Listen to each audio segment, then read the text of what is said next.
Oke, sudah ya? Oke.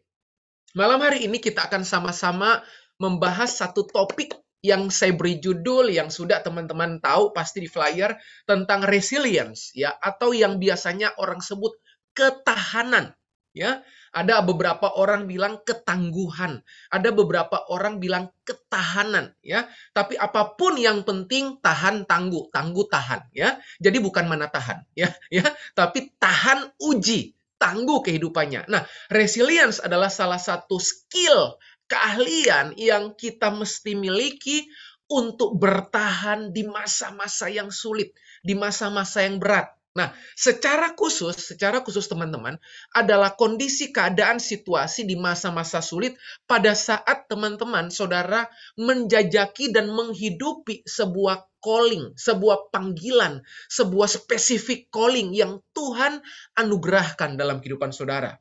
Dan kalau saudara masih ingat di pertemuan pertama, kali pertama saya sharing tentang purpose of life, sejak menit awal saya udah sampaikan bahwa orang yang memahami purpose of life-nya, orang itu bikin hidupnya makin sederhana. Sebab memang tujuan hidup membuat hidup kita makin sederhana.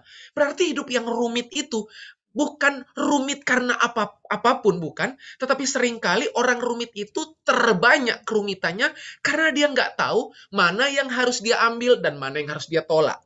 Mana yang harus dia terima dan mana yang harus dia tolak. Makanya orang yang tahu tujuan hidup menyederhanakan hidup. Dan bukankah setiap orang lapar akan tujuan? Nah, kita udah bahas itu di pertemuan pertama ya. Nah, malam hari ini saya yakin teman-teman pasti tanya, "Oh Jeff, di tengah-tengah menjalani tujuan hidup emang gampang?" Emang siapa yang bilang gampang? Ya, semua akan menjalani sebuah kehidupan untuk menjajaki, mencapai apa yang Tuhan sematkan, apa yang Tuhan anugerahkan dalam hidup kita. Itu nggak mudah. Sama seperti halnya tujuan hidup Yosua dan Kaleb. Sejak awal, Tuhan udah bilang sama mereka bahwa tanah perjanjian akan mereka tinggal di situ, akan mereka jajaki, mereka akan masuki. Tapi tahukah saudara bahwa untuk masuk tanah perjanjian, Yosua dan Kaleb harus melewati masa ujian panjang. Oke? Untuk menikmati apa yang dijanjikan. Nah, makanya malam hari ini kita akan belajar tentang resilience ini. Oke? Nah, apa itu resilience? Nah, sebelum ke situ, teman-teman bisa lihat ya. Teman-teman bisa lihat ya. Kalau teman-teman melihat kalimat ini, ya, kalimat ini sederhana. Salah satu perasaan terbesar atau apa? Kondisi batin yang ada di dalam feelingnya teman-teman. Yang terbesar di dunia ini adalah pada saat saudara bangun di pagi hari dan saudara berpikir betapa beruntungnya saudara karena saudara melakukan segala sesuatu yang sebenarnya yang saudara lakukan itu bukan hanya sekedar pada pemenuhan hidup, tapi benar-benar saudara melakukan itu, saudara nikmati. Oke? Saudara itu enjoy di dalamnya. Makanya di pertemuan pertama, saya sempat bilang sama teman-teman bahwa orang yang punya kecenderungan purpose of life, yang cenderung mengarah pada purpose of life-nya, ada beberapa kata kunci kan? Pertama, apa yang menjadi purpose of life itu cenderung spontan. Kita punya kerinduan melakukannya secara spontan, lalu bukan cuma spontan, tetapi berulang dan konsisten. Paham ya? Masih ingat ya? Jadi spontan, berulang, konsisten. Konsisten, berulang, spontan. Jadi kita nggak perlu paksa-paksa. Kita nggak perlu didorong-dorong, nggak perlu dimotivasi. Tetapi itu nggak tahu. Kecenderungan apa yang kita kerjakan itu pola pikiran kita, pola perasaan kita, pola tindakan kita, itu cenderung berulang. Bahkan bukan cuma berulang, tetapi konsisten. Oke ya? Jadi itu hal-hal yang membuat gini, kita terpanggil di area situ. Clear ya teman-teman ya? Saya cuman mau kembali mengulang singkat aja. Oke, saya lanjut. Nah, orang cetus ya, adversity question ya, dia berkata seorang yang namanya Dr. Paul Gestolz ya, dia pernah menulis dalam buku ya, dia menulis berkata begini, bahwa resilience dapat menentukan seberapa jauh individu mampu bertahan menghadapi kesulitan. Jadi resilience itu gini, seorang individu itu mampu bertahan untuk menghadapi kesulitan. Bahkan bukan cuma mampu bertahan, tapi juga dia punya kemampuan mengatasinya.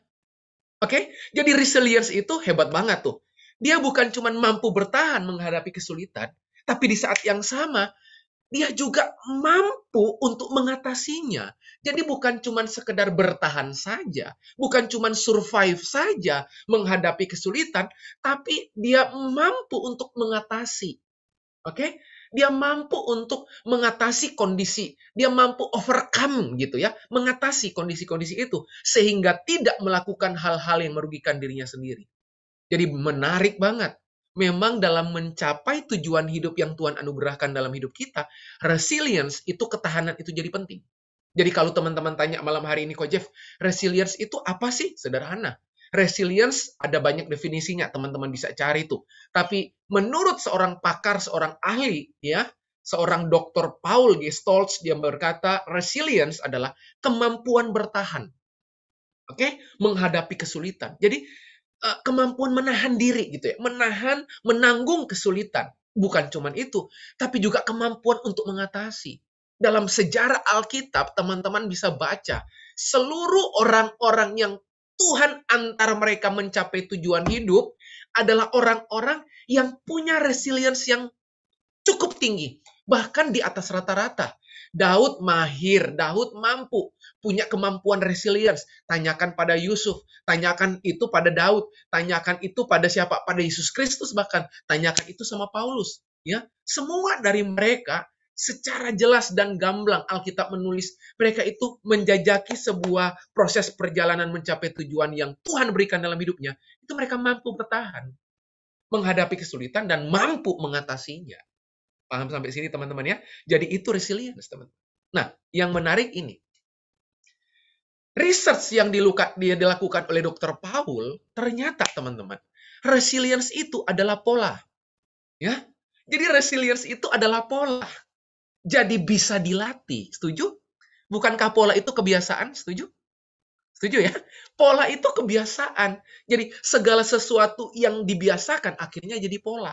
Saya kasih contoh. Setelah bangun tidur ngapain? Sikat gigi. Paham ya? Ada beberapa orang setelah bangun makan baru sikat gigi. Itu kan pola yang dibiasakan. Jadi sebenarnya menurut Dr. Paul, resilience itu adalah sebuah pola yang bisa dilatih. Wow, wow. Berarti yang namanya resilience, semua orang bisa miliki nggak? Bisa. Makanya resilience itu apa? Menyangkut tentang apa yang kita pikir, apa yang kita rasa, dan apa yang jadi perilaku kita. Setuju sampai sini teman-teman? Jadi setiap orang bisa melatih diri, teman-teman. Setiap saudara, siapapun saudara, saudara bisa latih. Jadi itu pola yang butuh dibiasakan. Segala sesuatu yang dibiasakan jadi kebiasaan, dan setiap kebiasaan membangun pola. Pola datang dari kebiasaan, dan kebiasaan datang dari apa yang dibiasakan. Clear sampai situ? Saya ulang. Ya, segala sesuatu yang dibiasakan jadi kebiasaan. Segala sesuatu yang jadi kebiasaan jadi pola. Nah, kalau udah jadi pola, jadi kultur. Setuju? Setuju ya? Makanya lihat, orang yang menghidupi kultur akan mudah menciptakan kultur. Paham sampai sini teman-teman? Resilient sama, itu pola. Jadi bisa dilatih teman-teman. Oke? Ya, saya lanjut. Wow. Ya, kita lihat apa kata Alkitab. Oke? Ibrani pasal 10 ayat 36. Menarik ayat ini. Menarik banget ayat ini. Sebab kamu memerlukan ketekunan. Wow. Sebab kamu memerlukan ketekunan. Nah, teman-teman, sebentar. Saya pakai gini aja biar gampang. Oke, Alkitab bilang, kamu memerlukan apa? Ketekunan di sini, ketekunan. Oke? Supaya, kata supaya, sesudah kamu melakukan kehendak Allah, berarti ada purpose of life nggak di sini? Ada ya? Supaya sesudah kamu melakukan kehendak Allah, kamu memperoleh apa yang dijanjikan itu. Nah, coba saya tanya. Kalau dari 3 kata ini, apa yang paling kita suka? Ini yang pertama, kehendak Allah yang kedua, ini yang ketiga. Aduh, ini rada sulit. Oke, coba. Yang mana yang paling kita rindukan terjadi dalam hidup kita? Kevin, silakan Vin. 1, 2, apa 3, Vin? Kalau dari Kevin, pingin yang mana, Vin? Pengennya yang dijanjikan Tuhan. Wow, Vin, tepuk tangan dulu buat Kevin ya. Saya yakin kalau kalau pertanyaan ini datang ke semua saudara, ke semua teman-teman, nggak ada yang punya jawaban yang beda ya. Semuanya sama ya. Betul nggak, Ivena? Setuju nggak, Ivena? Kalau ditanya, Ven, 1, 2, 3, pilih mana, Ivena? Eee, aku kayaknya yang kedua. Yang kedua, berarti sedang menghidupi kehendak Allah, janji nggak datang-datang juga nggak apa-apa ya. Iya. Yanya kok nggak mantap? Ya, ya, ya. Nah, teman-teman, ya, thank you Ivana, ya. Teman-teman, hampir semua dari kita kalau ditanya, dari 3 hal ini, mana yang paling kita rindukan? Semua dari kita pasti akan menjawab, ya pasti Kevin bilang, kalau aku kok Jeff, aku pingin yang ketiga, memperoleh apa yang dijanjikan. Nah, teman-teman mesti tahu malam ini. Berarti apa yang dijanjikan di ayat ini sudah ada, bukan sedang ada loh. Bukan akan ada. Semua yang Tuhan janjikan sudah ada, bukan sedang ada, bukan akan ada, bukan. Saya ulang ya, semua yang Tuhan janjikan sudah ada. Bulan depan kita memperingati Paskah. Jadi apa yang Yesus kerjakan di atas kayu salib sudah selesai. Artinya apa yang dia janjikan sudah ada. Nah, pertanyaannya, kok Jeff, kenapa apa yang dijanjikan yang sudah ada itu belum ada di tangan saya? Belum ada di hidup saya, belum saya alami. Jawabannya kenapa? Karena yang dijanjikan itu hanya akan dia berikan kalau ada dalam konteks kehendak Allah. Paham sampai sini? Selama tidak dalam konteks kehendak Allah, jangan pernah mimpi saudara akan terima apa yang dijanjikan. Jangan mimpi. Berarti, teman-teman, apa yang dijanjikan itu hanya akan teman-teman terima kalau dalam konteks apa? Kehendak Allah. Makanya coba lihat, orang akan mudah alami tuntunan Tuhan kalau dia ada dalam kehendak Allah. Teman-teman naik pesawat gitu ya, naik pesawat ya. Coba, saudara akan terima tuntunan dari menara penjaga, menara pemantau, kalau saudara ada dalam orbit pantauan. Paham? Kenapa terjadinya kecelakaan pesawat? Karena menara penjaga udah nggak bisa mantau. Karena si pesawat udah keluar dari orbit. Paham sampai sini? Selama pesawat itu ada dalam orbit, pesawat itu, pilot itu bisa terakses nggak? Bisa berkomunikasi nggak dengan menara penjaga? Oh bisa. Makanya gini, orang yang hidup dalam kehendak Allah akan dapat tuntunan. Tapi begitu saudara keluar dari orbit kehendak Allah, saudara nggak akan terima arahan tuntunan dari menara penjaga. Dari Tuhan Yesus Kristus namanya. Dari Tuhan. Paham sampai sini? Oke ya. Jadi, apa yang dijanjikan hanya akan saudara terima kalau saudara ada dalam kehendak Allah. Mungkin teman-teman bilang lagi, kok Jeff, sudah. Saya udah lakukan itu dalam kehendak Allah. Nah, pertanyaan saya. Saudara masih bertekun nggak? Masih punya resilience nggak? Ketahanan untuk menanggung yang nggak mudah untuk menghidupi kehendak Allah tadi. Paham sampai sini, teman-teman? Clear ya? Jadi betapa penting nih. Betapa penting ya. Ketekunan kita perlukan supaya apa? Kita bisa melakukan kehendak Allah ini, purpose of life ini, supaya kita menerima janji Allah. Di mana purpose of life itu tergenapi. Tapi untuk mengalami janji Allah dalam kehendak Allah, kita butuh yang namanya apa? Ketekunan. Makanya orang yang nggak tekun, susah. Susah, Vin, gitu ya. Susah teman-teman yang lain untuk dia ngalamin janji Allah dalam kehendak Allah. Oke, ingat. Janji Allah hanya ada dalam koridor kehendak Allah. Jadi jangan suka klaim-klaim janji Tuhan. Oke? Ya, kita suka gitu kan? Amin, amin. Lah, kita suka klaim terus janji Tuhan tapi nggak pernah bayar preminya. Ya, apa preminya? Ya kehendak Allah. Paham sampai sini ya? Oke ya? Nah, clear ya? Nah, terus lanjut. Nah, nih. Ada 3 unsur. Resilience itu apa? Tanda orang yang punya ketahanan itu apa? Nah, ada 3 unsur ketekunan. 3 unsur ketahanan. 3 unsur apa? Resilience, ketahanan, kemampuan untuk mengatasi, bahkan sebelum mengatasi, menanggung keadaan-keadaan yang sulit. lalu kemudian mengatasi keadaan-keadaan itu. Nah, ada 3 unsur penentu supaya teman-teman bisa melewati dan punya yang namanya resilience tadi. Oke, yang pertama. Yuk, saya mau bacakan. Saya mau bacakan ayatnya. Oke, Ibrani pasal 12, ya. Saya akan agak sedikit cepat karena waktu ya, teman-teman, supaya bisa banyak tanya jawab ya. Ibrani pasal 12, perhatikan. Ibrani pasal 12, ayat 1 sampai yang ketiga. Oke? Ibrani pasal 12, ayat 1 sampai 3. Saya bacakan. Nasihat supaya bertekun dalam iman. Ya, karena kita mempunyai banyak saksi bagaikan awan yang mengelilingi kita, marilah kita menanggalkan semua beban dan dosa yang begitu merintangi kita dan berlomba dengan tekun dalam perlombaan yang diwajibkan bagi kita. Ayat kedua, marilah kita melakukannya dengan mata yang tertuju kepada Yesus yang memimpin kita dalam iman dan yang membawa iman itu kepada kesempurnaan, yang dengan mengabaikan kehinaan tekun memikul salib ganti sukacita yang disediakan bagi Dia yang sekarang duduk di sebelah kanan tahta Allah. Belajar apa dari ayat ini? Belajar apa dari ayat ini? Resilient. Oke? Ingat. Tanda utama orang yang punya ketekunan, tanda utama orang yang punya resilience sederhana. Orang yang punya resilience bukan fokus pada persoalan, bukan. Bukan fokus pada masalah.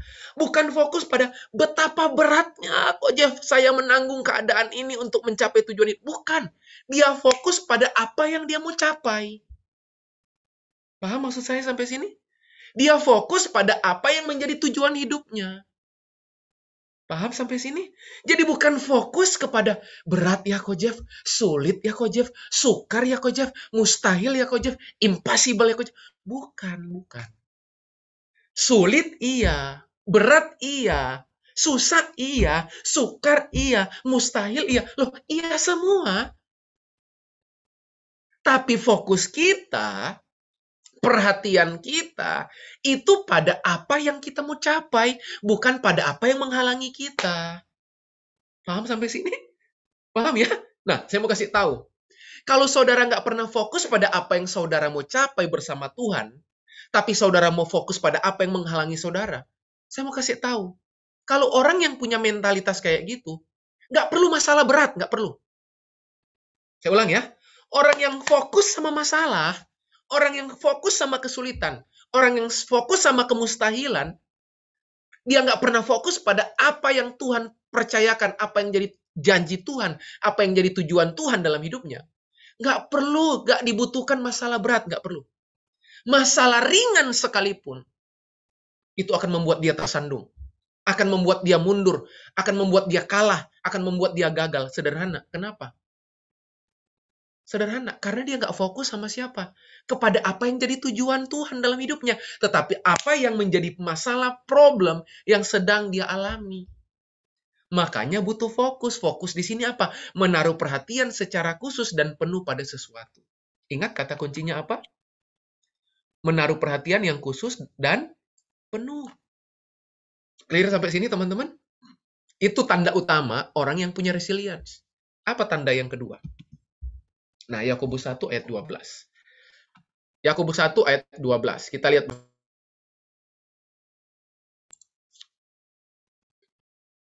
Yuk, Yakobus 1 ayat 12.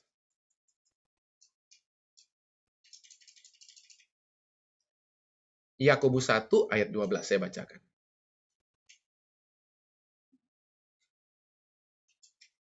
Oke. Yakobus 1 ayat 12. Saya bacakan. Oke. Berbahagialah orang yang apa? Bertahan dalam pencobaan. Itu bicara apa? Ketahanan kan? Resilience bukan? Loh, itu resilience. Orang yang bertahan dalam pencobaan. Sebab apabila ia sudah tahan uji, lihat, bukan ditulis begini. Sebab apabila ia sudah mana tahan, gitu. Ya, bukan. Tapi apabila ia sudah tahan uji, coba, saya mau tanya sebentar. Saya mau tanya sebentar kepada siapa ya? Kepada Saya bacakan namanya dulu. Kepada Gernes Edward. Panggilannya siapa ini? Gernes apa Edward? Ya, Edward kok. Edward. Thank you, Edward. Edward lagi di Ya. kota apa, Edward? Saya di Bekasi kok. Oh, di Bekasi. Ya. Aduh, Bekasi rasa Korea kelihatannya ya.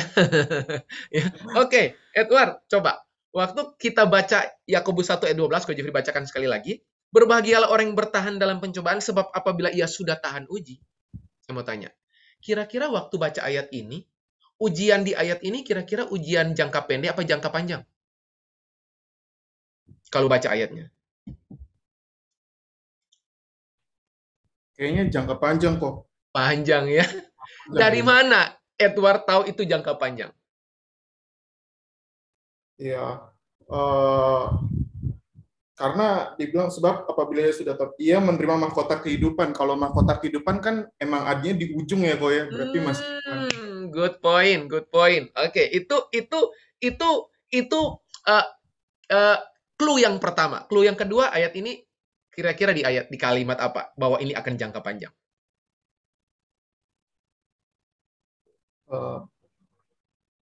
Bible study sedikit ya teman-teman ya. Coba. Kata apa di ayat 12 ini?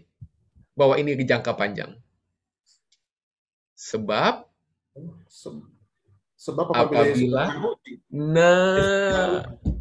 sudah tahan uji berarti udah dilewati ya belum?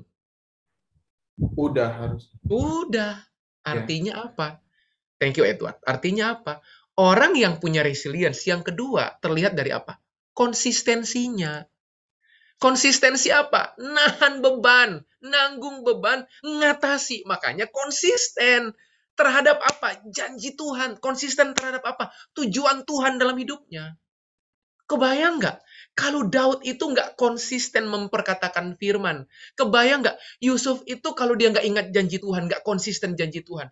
Apapun yang terjadi dalam hidupnya, mau besar kecil, bahkan sekecil apapun akan menghancurkan kehidupannya. Tanya sama Daniel, konsistensinya dia itu loh.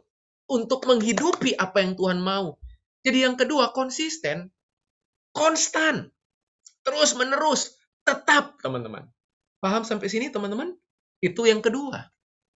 Paham ya sampai sini ya? Jadi yang pertama, fokus. Ya, orang yang punya resilience itu apa? Fokus bukan pada masalah, fokus pada apa yang Tuhan letakkan di depan, fokus pada purpose of life dalam kehidupannya. Yang kedua, konsistensinya. Dan yang terakhir apa? Nah, 2 Korintus 4 ayat 8. 2 Korintus 4 ayat 8. Van, bisa tolong dibaca, Van, 2 Korintus 4 ayat 8. 2 Korintus 4 ayat 8.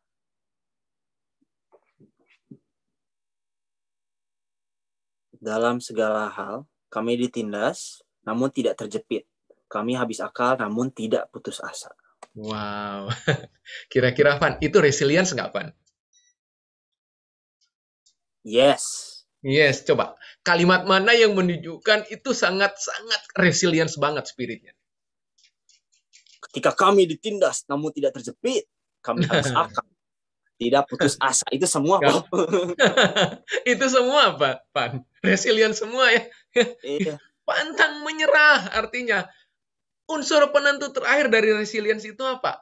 Pantang menyerah. Nggak mudah putus asa. Kerja keras terhadap apa yang Tuhan janjikan dalam kehidupannya. Clear sampai sini, teman-teman?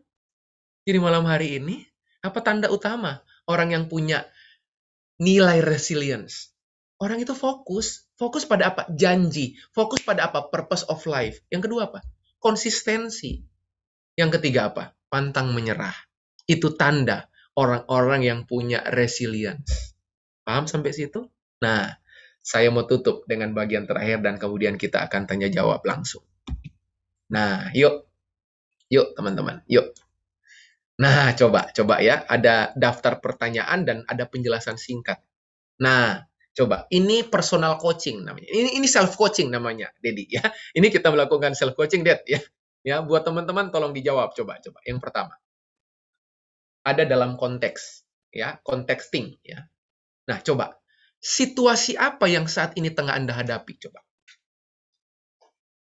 Coba tanyakan itu, situasi apa yang sedang saat ini teman-teman tengah hadapi. Pertanyaan ini adalah tentang penjelasan akan situasi dan kondisi yang menjadi konteks Anda saat menggunakan tools ini. Oke? Oke? Nah, oke ya. Coba. Saya pingin kita praktek sebentar ya, supaya dapat gambarannya. Saya kepingin ke siapa yang mau jadi kira-kira orang yang mau praktek langsung. Kira-kira siapa? Ada yang mau? Ada yang mau saya coaching singkat? Nih, ini jarang-jarang ini. Dapat kesempatan loh. Ada? Hanya tinggal menjawab aja. Saya kok, Nah, siapa itu? Yohan. Yohan. Oke, Yohan. Yohan ada di belahan dunia mana, Yohan? Di Alabama ya? Oke, Yohan. Oke, Yohan ya. Yohan, di sana jam berapa, Yohan? Jam 7.45. Malam? Pagi kok. Oh, pagi. Wah, thank you banget. Pagi-pagi benar, waktu hari masih gelap. Ya, Yohan bangun dan mengikuti Zoom meeting malam hari ini. Ya, oke, Yohan. Coba Yohan ngejawab pertanyaan pertama. Oke? Saya akan tanya sama Yohan. Yohan, sejauh ini malam hari ini situasi apa yang saat ini tengah Yohan hadapi? Kebosanan, hampir mau menyerah kok. Oke, kebosanan, hampir mau nyerah. Oke? Nah, baik ya, sampai situ dulu ya. Ya, sebenarnya ini bisa ditindaklanjuti lagi. Tapi nggak apa-apa. Kita ngikuti aja dulu ini. Yang kedua, Yohan, pertanyaan kedua adalah pertanyaan tentang menyadari dan mengakui emosi-emosi yang tengah Anda rasakan dan kemudian memberikan nama pada setiap emosi tersebut. Nah, orang yang tidak punya kemampuan mengidentifikasi apa yang dia rasakan, itu justru dia nggak akan pernah punya kemampuan menyelesaikan persoalan-persoalan dalam hidupnya. Makanya kenapa Tuhan bilang gini, keterbukaan itu landasan pemicu terjadinya pemulihan. Karena waktu orang terbuka, orang itu lagi menyadari emosi-emosi apa yang dia rasakan. Clear sampai sini? Paham ya? Makanya waktu kita bisa mengungkapkan apa yang kita rasakan, kita bisa menemukan jalan keluar. Nah, saat ini nomor 2, Yohan. Emosi-emosi apa, Yohan, yang tengah Yohan rasakan saat ini? Dengan pertanyaan pertama. Waduh. Karena lagi kebosanan, jadi mungkin nggak ada emosi-emosi yang dirasakan ya, kok. Oke, baik. Nah, kalau ini saya tahan dulu, saya mau tanya dulu. Oke, kira-kira waktu Yohan merasakan kebosanan tadi. Oke, kira-kira kebosanan yang seperti apa yang Yohan rasakan? Kebosanan seperti apa ya? Tadi Yohan bilang kan bosan nih, mau hampir nyerah. Melakukan rutinitas yang sama setiap hari, kayak merasa kayak tujuannya apa sih gitu. Oke. Nah, tadi Yohan bilang, melakukan aktivitas sehari-hari itu sampai di titik sampai nggak tahu kenapa saya melakukannya ya. Setuju, Yohan? Iya, kok. Oke. Kalimat itu sebenarnya, kalau saya tanya, oke Yohan, di balik kalimat itu, emosi apa yang Yohan rasakan? Emosi apa ya? Emosi apa? Emotikon apa gitu. Ya kalau kita main WA. Gitu ya, kayak muka datar, mata datar itu ya. Ternyata begitu bilang emotikon langsung ketahuan sama Yohan ya. Kalau bilang emosi masih belum ngeh gitu ya. Tapi emotikon langsung. Oke ya, kebayang Yohan? Teman-teman mulai kebayang tuh? Mulai ya? Nah, sekarang saya lanjut ke pertanyaan ketiga. Stepping out. Kalau yang nomor 2 showing up, nomor 3 stepping out. Pertanyaan ini adalah tentang mengambil jarak, seolah melihat diri Anda dari luar, dengan tujuan mendapatkan sudut pandang yang lebih jelas atas makna di balik emosi yang Anda rasakan. Nah, coba Yohan. Nomor 3, Yohan. Kira-kira dari emotikon tadi, coba Yohan rasakan, coba. Kira-kira dari emotikon tadi itu apa yang hendak disampaikan oleh emotikon tersebut kepada Yohan? Kurang jalan-jalan kayaknya kok. Kurang jalan-jalannya. Boring banget ya. Ini gara-gara corona kali ya. Ya, good ya. Oke, sampai bagian ini mulai bisa mendefinisikan Yohan Iya kok. apa yang jadi kebutuhannya Yohan? Iya. Mulai ya. Mm-mm. Kebayang teman-teman caranya? Kebayang ya? Keempat, coba. Ya, karena waktu ya, saya nggak bisa menggali lama. Tapi minimal 5 pertanyaan ini nanti bisa menolong teman-teman. Pertanyaan yang keempat, walking your why. Pertanyaan ini adalah tentang menyadari apa hal terpenting dan berharga dalam konteks situasi saat ini. Sehingga Anda dapat menemukan arah dalam memilih apa yang sebenarnya ingin Anda raih. Nah, Yohan, Ko Jeffrey mau tanya nih, Yohan. Apa sebenarnya sih yang paling Yohan harapkan? Atau apa sebenarnya yang paling berharga, paling penting bagi Yohan sih? Apa sih, Yohan? Yang paling berharga waktu bisa ikut kul kok. Wow, ya. Wow, ya. Tepuk tangan dong. Thank you banget. Sampai bela-belain ya.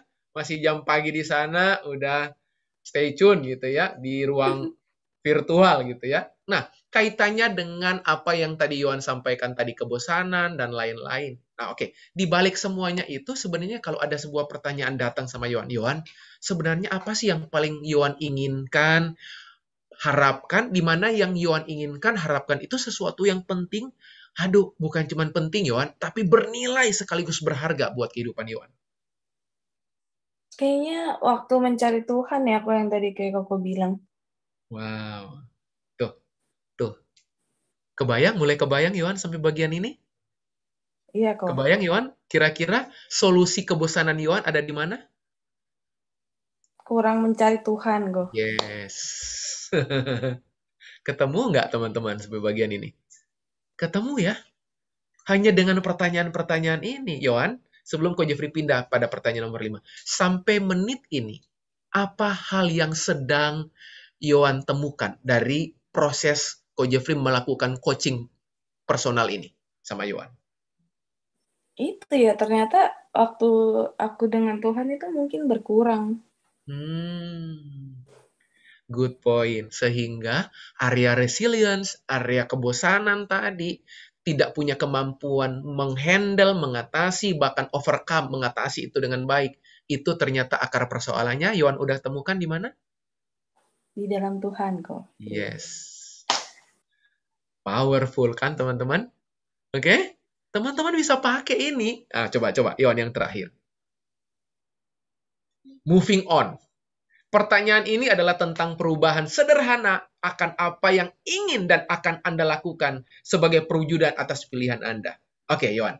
Perubahan sederhana apa yang akan Yohan lakukan untuk dapat bergerak maju? Mungkin setiap minggu rajin bangun kok buat ikut kul. Yes. Oke, itu langkah pertama. Ada langkah berikutnya, Yohan? Baca devotionnya lebih rajin kali ya. Yes, Karena- good. Iya. Ada yang ketiga? Satu lagi, coba. Yang ketiga, minta support kali dari orang sekitar juga. Wow, tepuk tangan. Gimana, Yohan? 5 langkah ini, menurut Yohan gimana? Menolong? Praktikal. Yes, ya. Dad, gimana? Nangkap ya, Dedi dan teman-teman ya. Praktikal banget, teman-teman. Praktikal banget. Dan teman-teman tahu nggak? Apa yang Yohan jawab tadi? Berangkat dari nomor 1 ke nomor 5. Mulai dari contexting, showing up, stepping out, walking your why, moving on. Nah, apa yang tadi saya lakukan sebenarnya? Saya lagi menggali Yohan tanpa mendirect Yohan. Coba saya mau tanya. Yohan, merasa dipaksa nggak Enggak. untuk menjawab pertanyaan? Enggak ya? Iya. Saya mendirect nggak? Jadinya mikir sih ke diri Yes. sendiri. Apa ya gitu. Betul. Kebayang nggak teman-teman? Kalau teman-teman punya kemampuan self-coaching. Wah, nanti kapan-kapan ya, saya sharing ya. Gimana as a leader, ya, leader as a coach. Wah, itu ada frameworknya teman-teman. Itu powerful banget. Jadi, orang yang kita muridin, orang yang kita pimpin, orang yang kita bapai gitu ya, yang ada di bawah kita, itu muncul semua potensinya, perform gitu ya. Jadi tujuannya apa? Supaya orang itu perform. Tujuannya apa? Supaya orang itu menjadi maksimal. Powerful ya, praktikal banget ya. Saya nggak sedang mendirect, saya nggak sedang mendrive Yohan, enggak. Tapi Yohan yang menjawab dengan 5 pertanyaan ini. Oke, teman-teman, yang berikutnya teman-teman. Nah, tadi Yohan udah jawab sebenarnya. Ada 4 tipe yang bisa kita manfaatkan, yang bisa menolong, mensupport kita. Siapa aja mereka 4 tipe itu? Nah, saya akan stop sampai sini. Karena waktu dan kemudian kita selesai, kita bisa tanya jawab. Oke? Yang pertama, nih. Keluarga. Jadi pada saat teman-teman lagi mengalami masa sulit, masa sukar untuk mencapai tujuan hidup yang ada di depanmu, ingat baik-baik. Teman-teman harus memastikan Anda terhubung dengan keluarga. Teman-teman mesti dekat dengan orang tuamu, dengan keluargamu. Makanya bangun relasi yang dekat. Kenapa? Karena waktu teman-teman punya keluarga, ingat, tidak mungkin orang itu nggak butuh yang namanya family. Karena segala sesuatu itu berangkat dari keluarga. Nah, makanya coba lihat, kedekatan teman-teman, hubungan yang baik teman-teman dengan orang tuamu, dengan papa mamamu, dengan kakak adikmu, dengan koko cecemu, adikmu, itu akan sangat memberikan support untuk teman-teman melewati masa sulit. Oke, bagaimana dengan bagaimana dengan family? Oke ya, clear ya, yang pertama ya. Yang kedua, teman-teman, spiritual covering. Ini nggak boleh nggak. Oke? Teman-teman bilang family sudah kok, Jeff. Nah, pertanyaan saya, teman-teman ada dalam covering spiritual nggak, teman-teman? Kenapa butuh spiritual covering? Sederhana. Karena spiritual covering itu orang yang secara tidak langsung maupun langsung akan mendampingi saudara dalam melewati banyak proses. Karena seringkali ada begitu banyak dari kita, nggak semua kita ceritakan ke orang tua. Setuju? Setuju ya? Tetapi ada spiritual covering, ya, bapak rohani, orang-orang yang memuridkan kita, itu akan mendampingi kita, bahkan akan mendoakan kita secara khusus lewat waktu. Spiritual covering, teman-teman. Apa yang terakhir, teman-teman? Apa yang berikutnya? Community support, satu lagi kita akan lihat. Kenapa community support penting? Karena di mana kita berada, itu akan menumbuhkan kita, teman-teman. Di mana kita hidup, kehidupan yang ada di dalam sebuah komunitas itu yang menjadi kehidupan yang akan membuat kita bertumbuh. Nah, kalau teman-teman nggak punya komunitas yang mendukung, sulit untuk teman-teman mengatasi banyak hal. Makanya Alkitab bilang, 2-3 orang berkumpul dalam namaku, aku hadir. Jadi kehadiran Kristus bisa nyata lewat komunitas. Artinya apa? Ada beberapa orang yang sudah melewati persoalan-persoalan seperti yang teman-teman alami dan mereka menang. Nah, waktu orang-orang itu bersaksi, cerita, itu jadi sumber kekuatan. Itu community support. Dan yang terakhir apa? Healthy self-image. Artinya apa? Gambar diri yang sehat. Ya, gambar diri yang sehat itu apa? Punya kepercayaan bahwa Tuhan bisa melakukan segala sesuatu. Tipikal orang yang punya pengharapan. Orang-orang yang punya gambar diri yang sehat itu apa? Tidak kalah dengan keadaan. Orang-orang yang punya gambar diri yang sehat itu apa? Tidak menyalahkan keadaan, tidak menyalahkan masa lalu. Orang-orang yang punya gambar diri yang sehat itu apa? Setiap hari penuh dengan sukacita, setiap hari penuh dengan kekuatan untuk melangkah maju, bukan kemudian mundur ke belakang.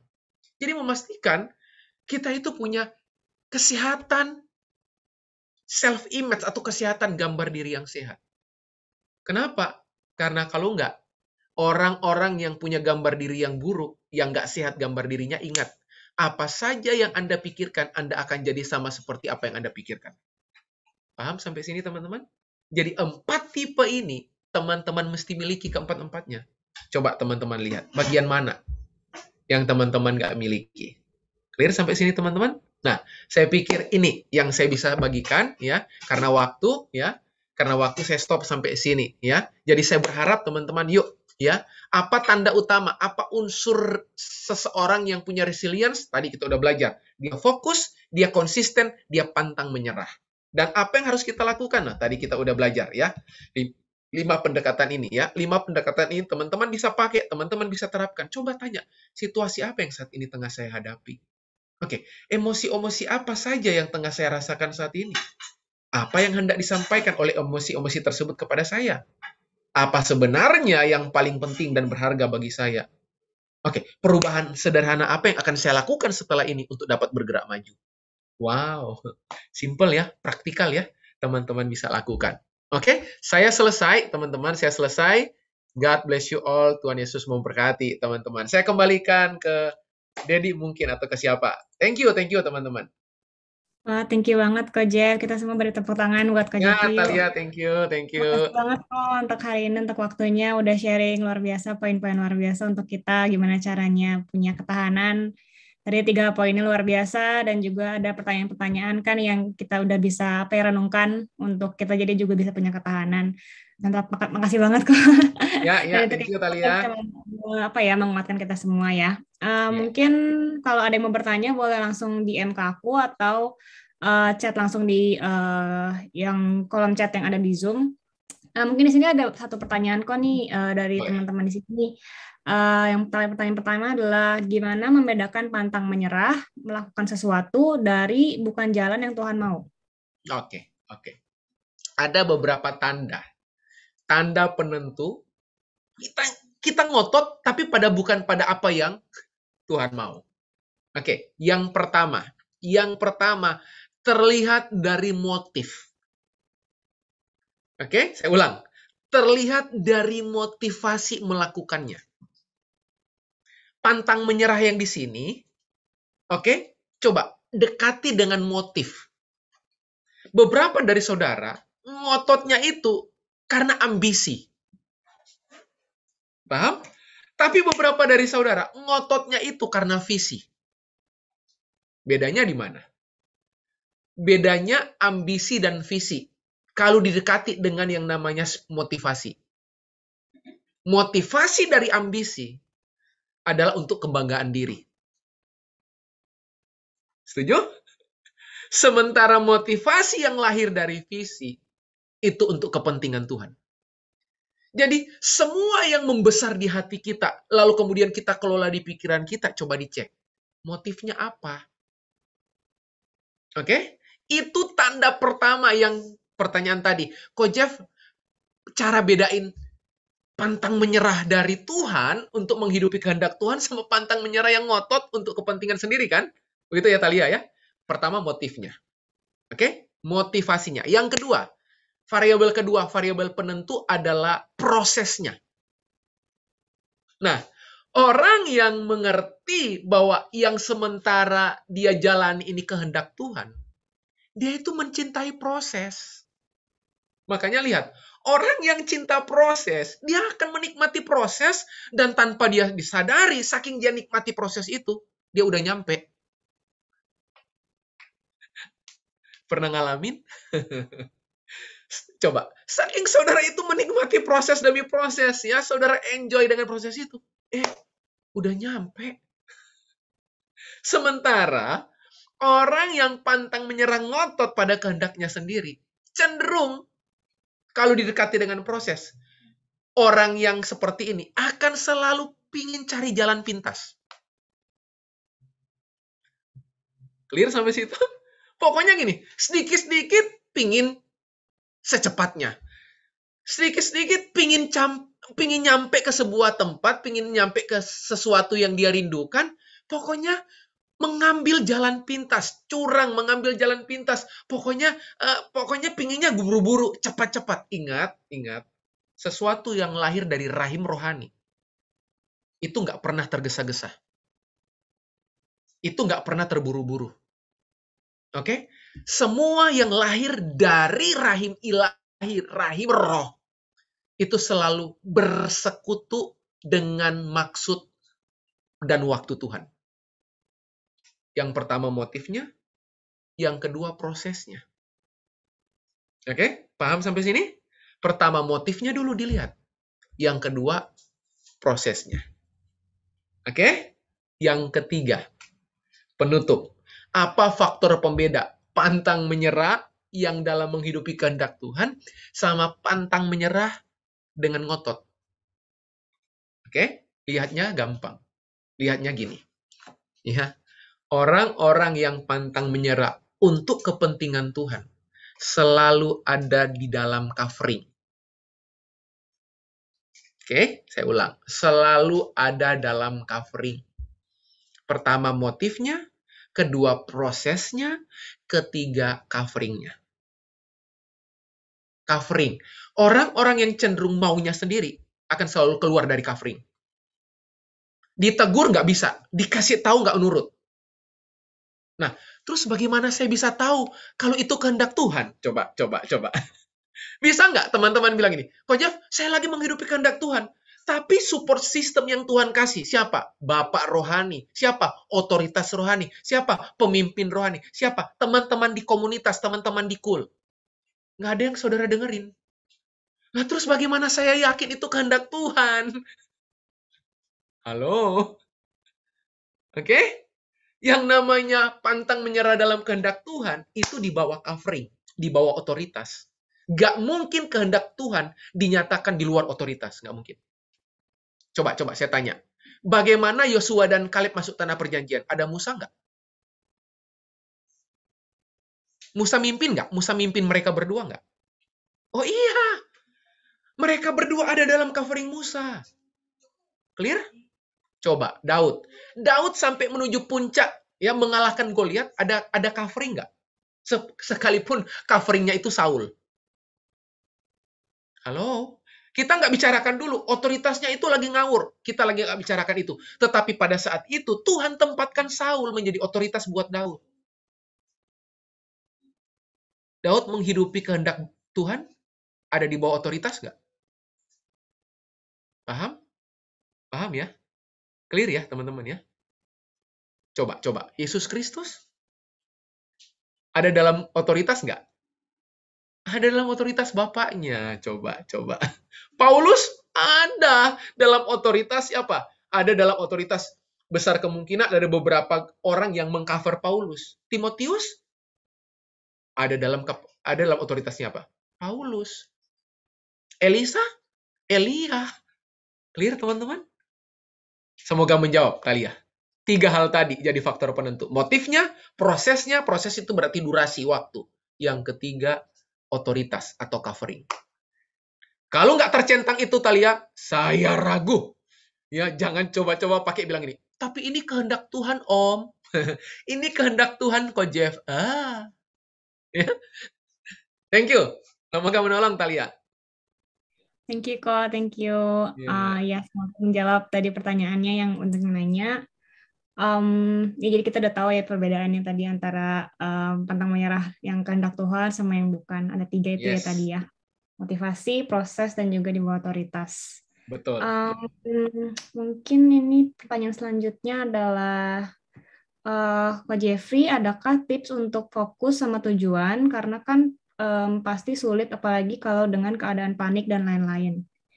Mungkin dikelilingnya dengan keadaan panik, gelisah gitu mungkin ya. Gimana caranya untuk fokus gitu, tetap bisa fokus sama tujuan. Oke. Ingat, tanda utama yang membuat fokus kita konsisten itu bisa dilihat dari apa yang teman-teman yakini. Saya ulang ya. Fokus itu akan diuji oleh waktu. Setuju? Nah, supaya saya tetap fokus pada apa yang saya mau lakukan, nah pertanyaannya, yang teman-teman mau lakukan itu teman-teman yakini nggak? Yang teman-teman mau fokus itu teman-teman percayai nggak? Nah, kalau teman-teman bilang iya, percayai, terus di tengah jalan teman-teman nggak fokus, nah saya curiga. Itu berarti, itu teman-teman nggak yakini sepenuh hati, nggak percayai segenap jiwamu, dengan segenap pikiranmu, nggak. Setuju nggak? Contoh. Paling gampang contoh Talia. Sampai hari ini, saya kasih contoh. Sampai hari ini saya percaya pemuritan itu tempat multiplikasi pemimpin. Saya tidak menemukan tools yang lain untuk memultiplikasikan pemimpin. Makanya, gereja yang tidak fokus sama pemuritan adalah gereja yang hanya menghasilkan bayi-bayi rohani. Saya ulang. Ya, ini penting ya. Gereja yang tidak fokus sama pemuritan adalah gereja yang hanya akan menghasilkan bayi-bayi rohani. Coba lihat. Tanda utama bayi apa? Minta dilayani. Tanda utama bayi apa? Minta disuapin. Tanda utama bayi apa? Merengek.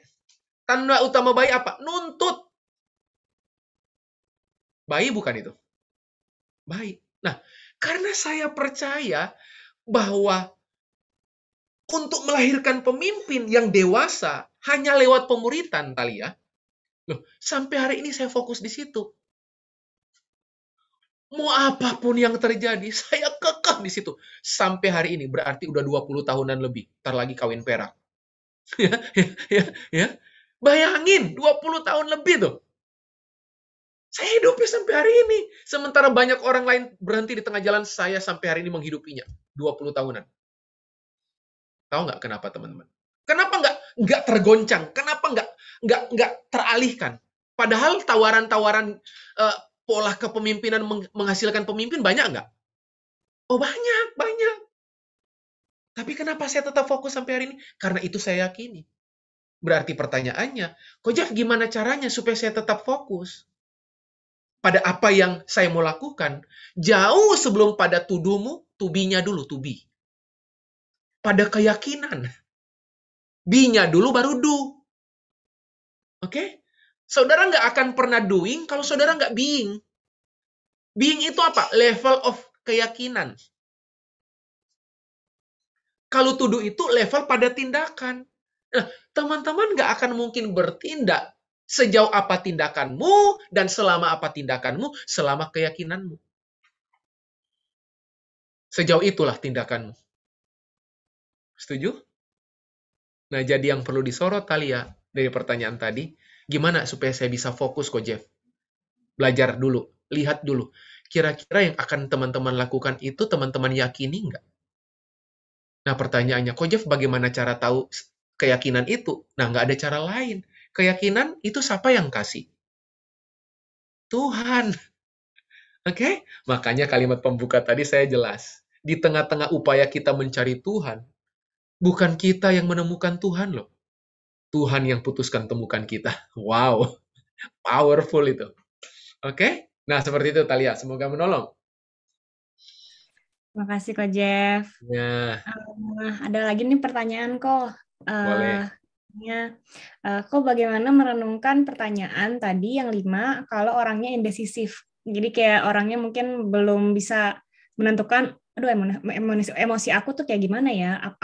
Apa yang aku mau itu kayak gimana ya? Jadi kayak dia belum bisa menentukan bagaimana caranya untuk bisa merenungkan pertanyaan-pertanyaan tadi 5 itu. Oke. Memang pertanyaan-pertanyaan tadi yang Ko Jeff tunjukkan, tuliskan, itu buat orang-orang yang sudah punya goal. Dia tahu apa yang sedang terjadi dan dia tahu apa yang akan dia harapkan. Oke, jadi gini, dia tahu apa yang jadi desire states-nya. Tahu desire states ya? Apa yang diharapkan dia tahu. Nah, pertanyaannya tadi gini, Ko Jeff, masalahnya saya ini nggak tahu emosi-emosinya apa. Nah, hal tersebut jangan di-coaching, tapi di-counseling. Oke? Tahu bedanya coaching sama counseling? Coaching itu based on solution. Coaching itu future, masa depan. Dengan cara asking, bertanya. Tapi counseling sama-sama asking. Sama-sama kuadran asking. Tapi kalau counseling, itu pas masa lalu. Counseling itu apa? Based on problem. Mencari akar persoalan. Tapi kalau coaching, mencari akar untuk maju. Bagaimana untuk maju ke depan? Nah, berarti saya simpulkan, kalau sampai orang itu masih belum tahu apa, ya berarti jangan pakai pertanyaan tadi. Tapi teman-teman konseling. Oke? Di konseling. Nah, caranya gimana misalnya? Dia juga belum tahu. Nah, caranya gini. Kira-kira suruh gini. Berangkat dari present state. Oke. Saat ini kondisi apa yang kamu rasakan? Oke ya. Saya nggak kerasa apa-apa. Oke, saat ini kalau begitu, menurut kamu apa yang sedang kamu inginkan dalam hidupmu? Saya juga bingung kok, Jeff. Ya, saya juga nggak punya keinginan. Oke, kalau gitu tujuan kamu ketemu saya apa? Mau curhat aja kok, Jeff. Oke, kamu pingin curhat apa? Paham ya? Kejar terus, kejar terus, kejar terus. Dengan beragam pertanyaan. Sampai kemudian dia menemukan. Semoga menolong, Talia ya. Oke. Kok terima kasih banyak. Bener banget ya. Kayaknya kalau ditanya-tanya terus bisa makin digali-gali-gali sampai ketemu akarnya ya, kok ya. Betul banget. Jadi 5 pertanyaan tadi, Talia benar banget, itu untuk orang-orang yang memang udah tahu apa yang dia inginkan, kayak Yohan tadi, bagus banget tuh. Yohan udah tahu tuh. Lihat, ketemu kan Yohan tadi? Ketemu, oh, berarti akarnya di mana? Kelihatannya kok Jeff, Yohan mesti memperbaiki fellowship dengan Tuhan nih, persekutuan dengan Tuhan. Oke, apa yang akan kamu lakukan? Akan lebih rajin untuk ikut komunitas komsel gitu. Cool. Wow. Apalagi? Ya memperbaiki saat teduh misalnya, hubungan persekutuan dengan Tuhan. Wow. Oke ya, seperti itu. Nah, thank you Talia. Thank you, Kak Jeff. Ya. Belum ada masuk lagi pertanyaan. Jadi apakah ada yang masih mau nanya kah? Kita masih silakan kalau ada yang mau nanya, mumpung Ko Jeffrey lagi ada di sini, ya. Angkat tangan.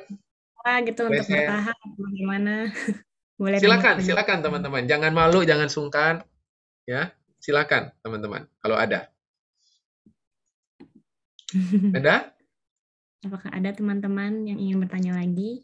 Ada siapa di sini? Ada Vivi, ada Airin, Yohan tadi sudah, Josean, Kevin, Marcel, Jesse, Linda, Feli, Ferdinand, Vika, Sharon, Eoni, ya, Oke, boleh.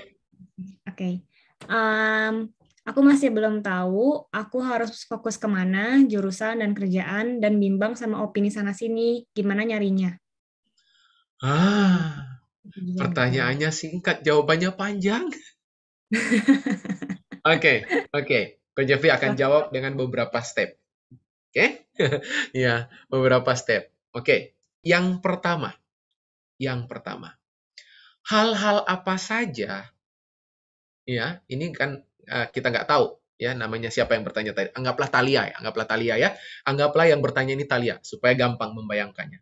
Talia bayangkan saja hal-hal apa saja yang menurut Talia, sebelum Talia melakukannya, Talia menantikannya.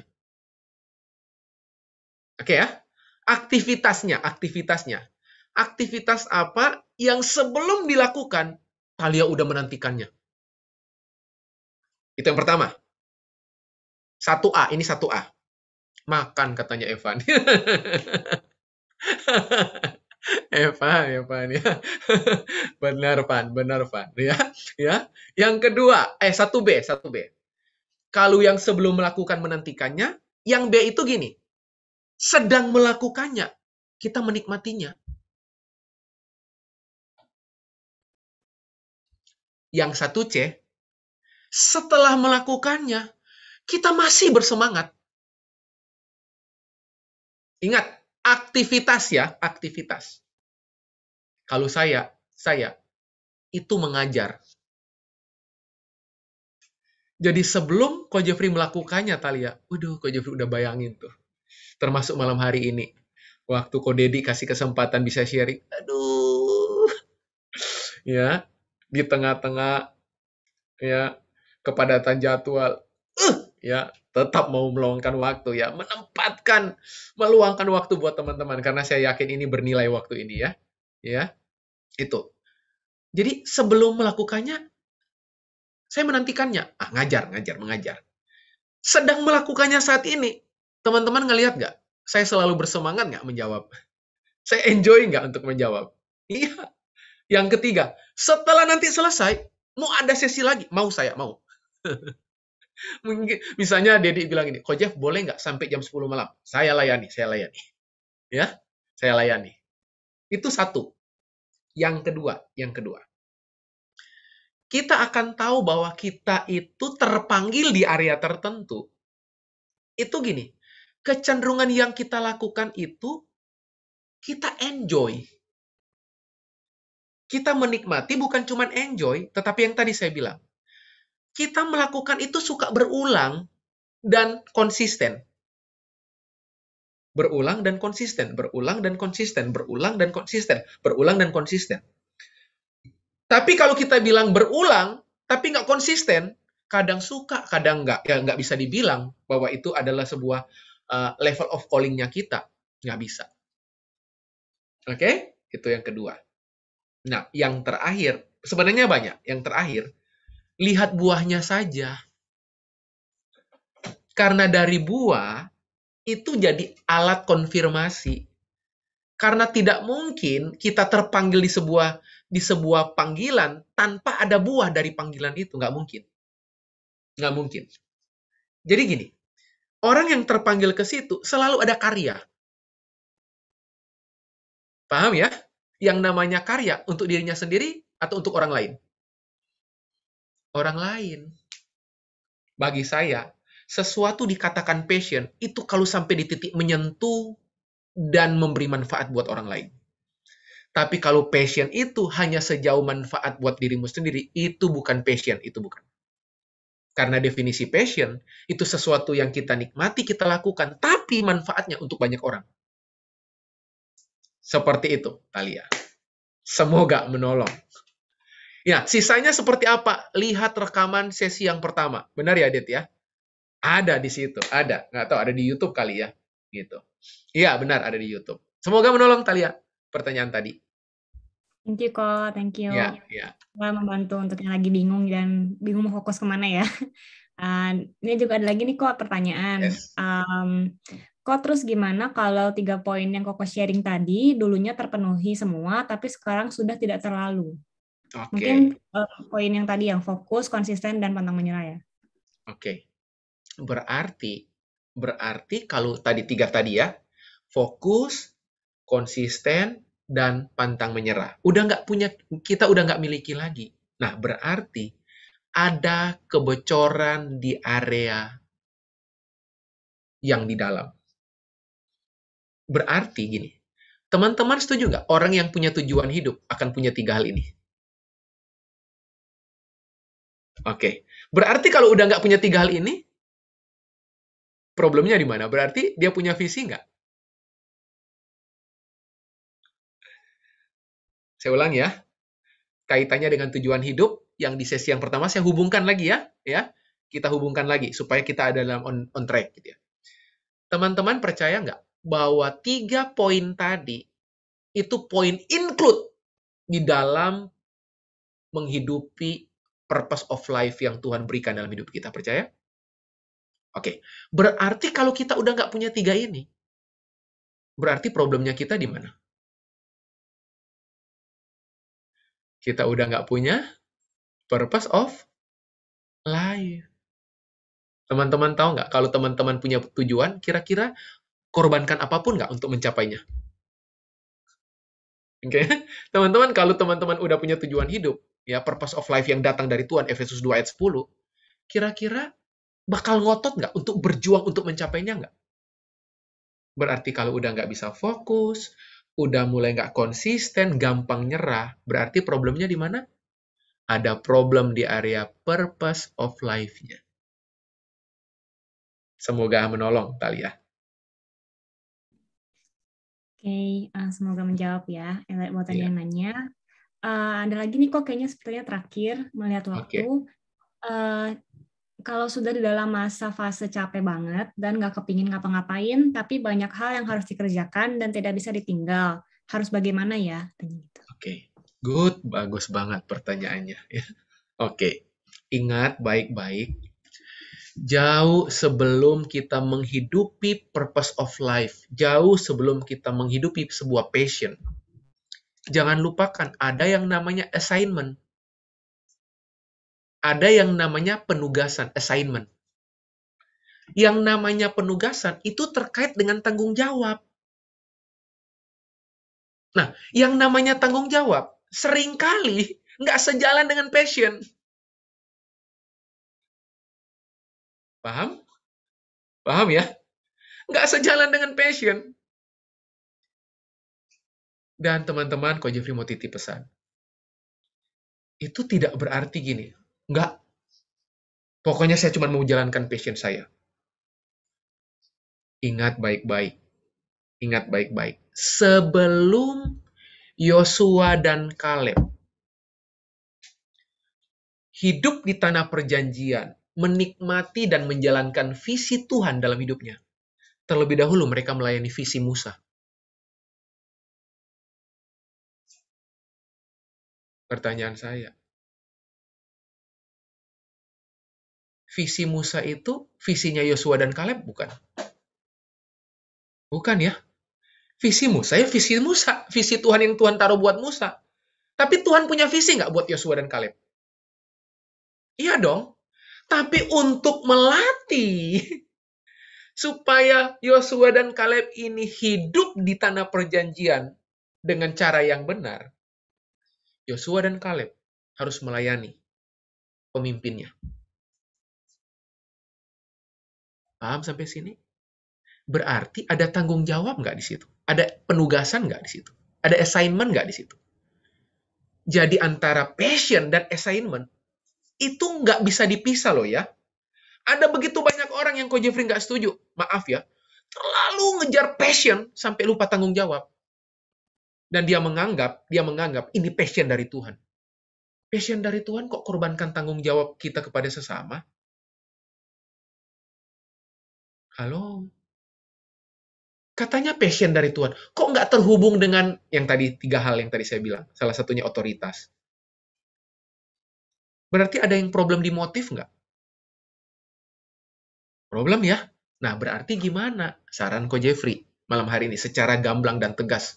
Ya, Coach Jeffrey mau kasih tahu. Jangan serta-merta hanya karena kita bilang itu passion kita. Terus kemudian kita nggak menjalankan tanggung jawab kita untuk orang lain. Oke, saya mau kasih contoh. Saya itu ada kerinduan yang Tuhan taruh dalam hidup saya loh. Tapi ada nggak tanggung jawab yang harus saya kerjakan? Loh, ada. Saya tetap mengerjakannya loh. Saya tetap mengerjakannya sampai hari ini. Sekalipun itu bukan passion saya. Paham sampai sini, paham? Paham ya? Sekalipun itu bukan passion saya, tapi saya bertugas menjalankannya sebagai bentuk tanggung jawab saya. Tapi apakah saya mengubur passion saya? Tidak. Tidak. Saya tetap menjalankannya secara bersamaan. Tapi kalau memang teman-teman minta saya mengurutkannya, ya memang passion harus nomor 1. Kebayang sampai sini, teman-teman? Tapi bukan berarti karena dia nomor 1, dia segala-galanya.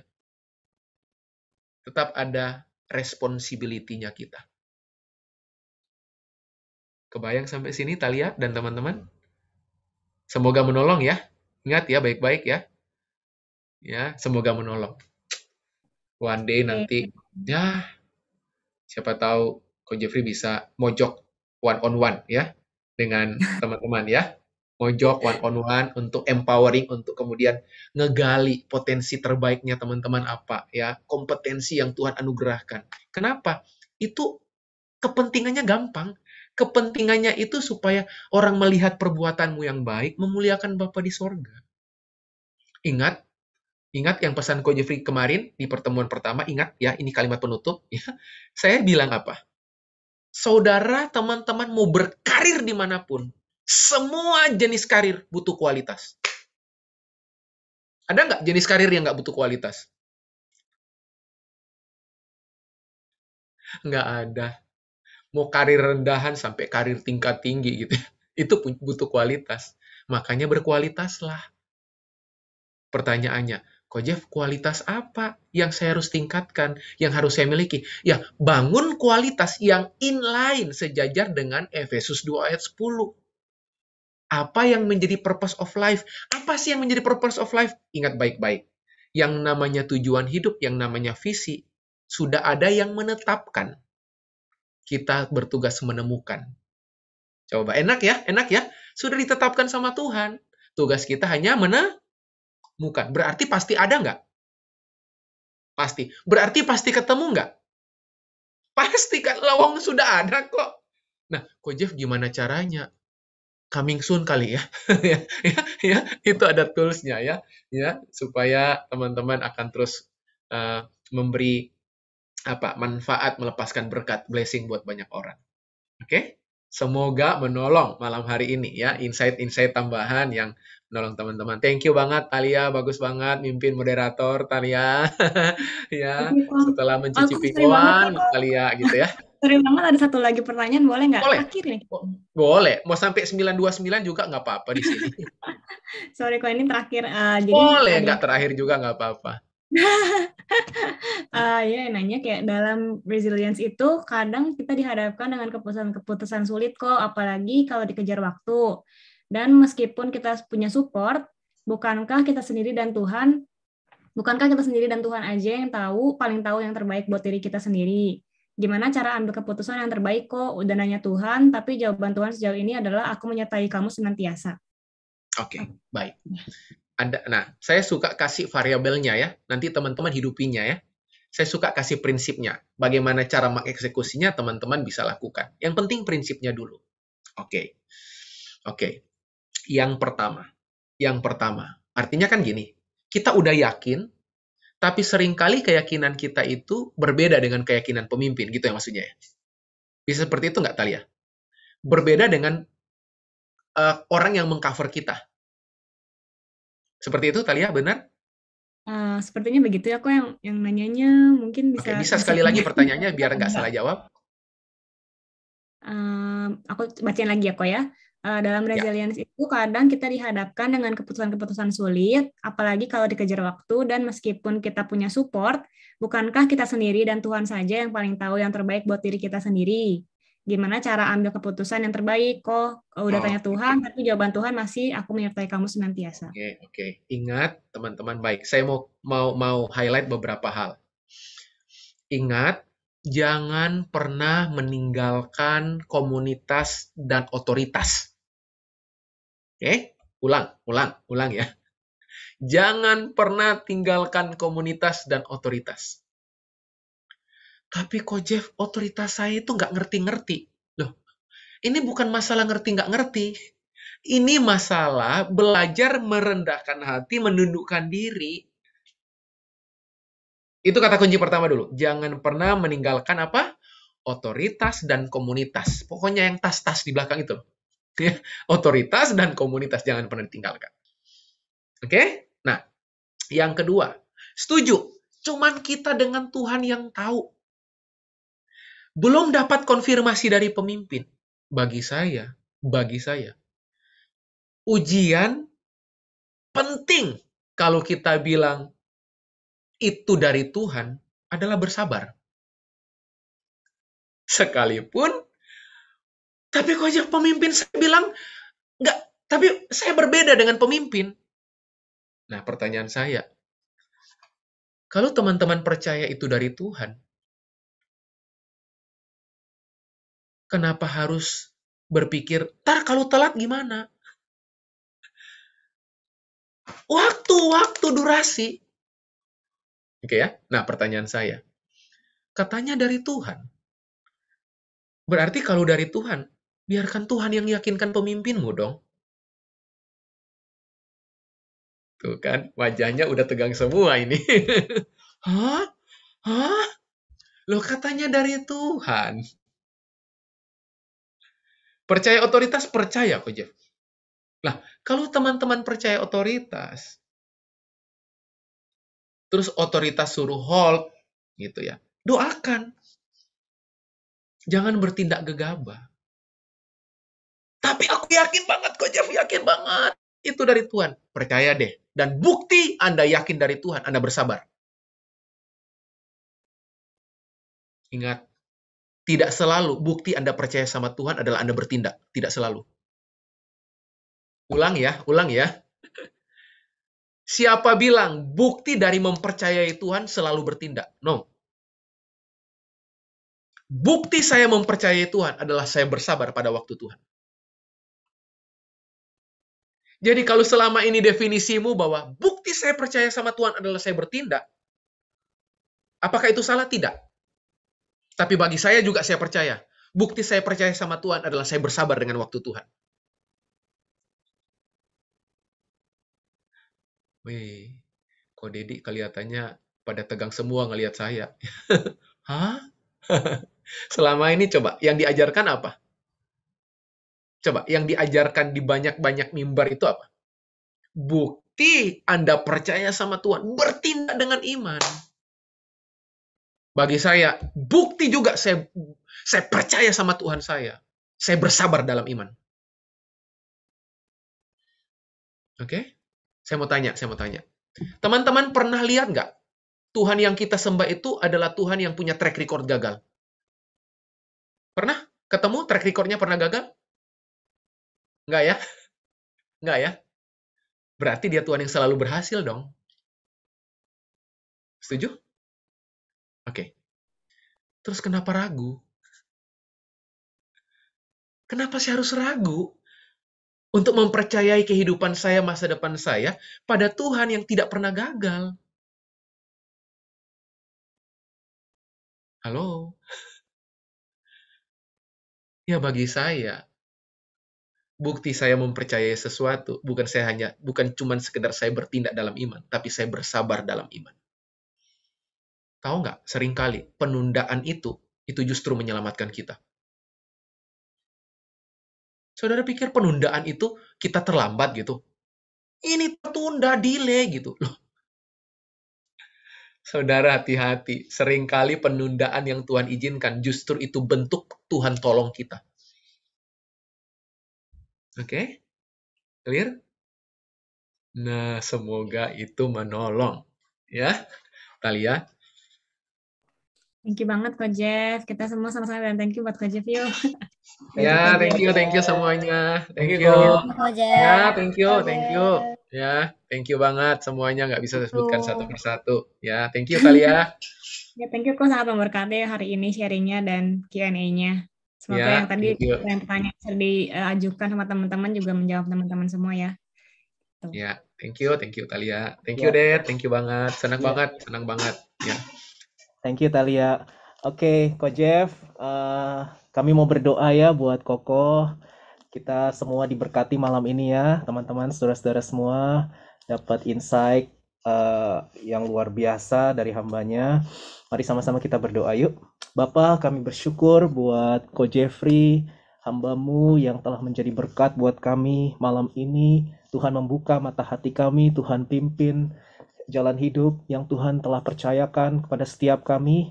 Biarlah kami boleh terus tekun menghidupi kehendak Tuhan, panggilan Tuhan, sampai kami memperoleh apa yang Tuhan janjikan pada waktu-Mu ya Tuhan. Terima kasih. Berkati Ko Jeffrey dan keluarganya. Berkati pengembalaan dan pelayanan di marketplace. Biarlah hikmat dari Allah semakin bertambah-tambah dalam hidup hamba-Mu ini, sehingga hidup hamba-Mu boleh berbuah banyak, berbuah lebat. Banyak orang mengalami kehadiran Tuhan melalui kehidupan hamba-Mu dan hikmat yang dimiliki dalam mengajar. Terima kasih Tuhan, terima kasih. Kami bersyukur malam ini kami semua bersuka cita karena Tuhan sungguh sangat baik. Rancangan-Mu damai sejahtera, masa depan penuh pengharapan. Berkati Evan, Kevin, Talia yang juga sudah melayani. Kami percaya kasih karunia Tuhan berlimpah buat setiap kami, dan sebentar kami akan kembali ke aktivitas kami. Kami rindu terima berkat dari Tuhan. Ko Jeffrey boleh tolong berdoa berkat buat kami semua ya. Baik. Mari teman-teman yang dikasihi Tuhan. Bapak, kami percaya malam hari ini komunitas ini ada dalam tuntunan Tuhan. Amen. Kami percaya tuntunan demi tuntunan, revelation demi revelation, Kau akan lepaskan buat setiap kami di ruang virtual Zoom malam hari ini, buat komunitas-Mu yang Engkau bangun, dan hamba-Mu berdoa, Engkau bukan cuma membangunnya, tapi Engkau mendewasakannya, supaya dari komunitas ini lahir orang-orang yang radikal dalam kebenaran, orang-orang yang telah menghidupi setiap kebenaran-Mu, dan sekalipun kondisi-kondisi itu berat, sulit, sukar, tapi toh pada akhirnya kami percaya Tuhan yang kami sembah, Tuhan yang selalu saja menolong dan memberdayakan kehidupan kami. Berdayakan kami Tuhan, supaya kami boleh memberdayakan banyak orang di sekitar kami. Kami boleh jadi berkat dimanapun kami pergi dan berada. Terima kasih Bapak, malam hari ini buka kedua tangan-Mu. Dan malam hari ini biar berkat dari Allah Bapa, cinta kasih yang tidak pernah berkesudahan dari Tuhan Yesus Kristus, persekutuan yang indah, yang manis dengan Roh Kudus, yang menuntun, menasehati, mengajar, memberkati kehidupanmu, memberkati masa depanmu, memberkati studimu, memberkati pekerjaanmu, memberkati hubungan-hubunganmu, bahkan memberkati semua area kehidupanmu dari saat ini sampai selama-lamanya Yesus datang kali kedua. Semua yang sudah menerima berkat yang terbaik bersama berkata, amin. Amin. Amin. Amin. God Thank you. bless. Ya, thank you, Dad. Thank you, Dad. Thank you. Ya, Alia, Thank you, Pak Stefani, Jeffrey. Thank you. ya, Kevin.